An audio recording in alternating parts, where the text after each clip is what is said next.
جدو جينا جدو تدرون معناته جدو معناتها نقطع اللسان ننزل ونقطع يده جينا جدو جينا جدو كفو كفو ما نحترم غير الكفو وابن الكفو حنا بدو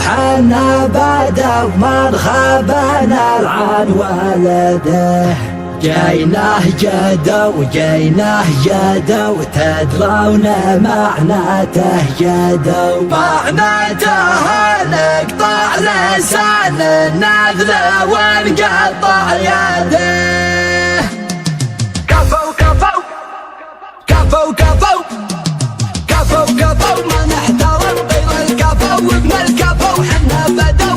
بدو من خابنا العن والده جيناه جدو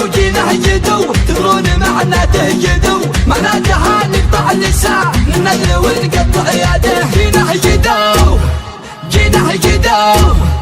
تدرون معناته جدو معناتها نقطع اللسان ننزل ونقطع يده يا بنانا خواعيا الابليس وتحدى الابو والكف ولا جني ولا انسي ينادي الحياه وعيالنا تضحك بوجه الضيفه من قبل الحبل واقصانا نغلبهم يا سلم وتزبن في الوجه الدواء صعبه احس اني من الدنيا بطير كل ما جاتني هواجس يجي راسي جنان وانت يا اللي ما تبلط الحدي عادك صغير كل ما اتمنى تضاع في جيني عنفوان جيناه جدو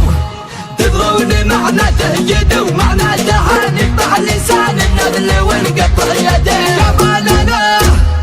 يا بنانا خواعيا الابليس وتحدى الابو والكف ولا جني ولا انسي ينادي الحياه كل يوم اكبر مع الوقت في عين الكبير وانت تسخر في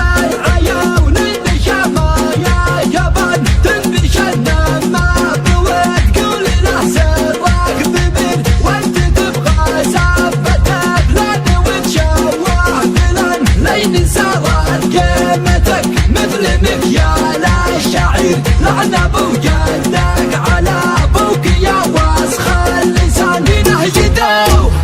جيناه جدو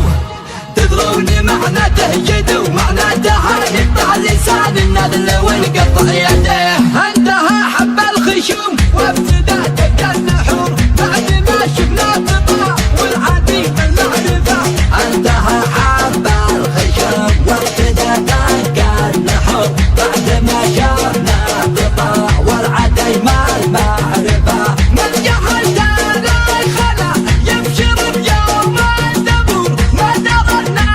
للطول وجه حتى نحرفه لا تهور يا ولد لا تلف ولا تدور اسأل اجدادك ترانا حماة الطرفة رمينا بالراس والباترة وسط الصدور وفي زمان السيف لا راس عن النهذفة مننا اول قبيلة تصرح بالظهر وعدنا كل التقام يلوي كون طايفة جيناه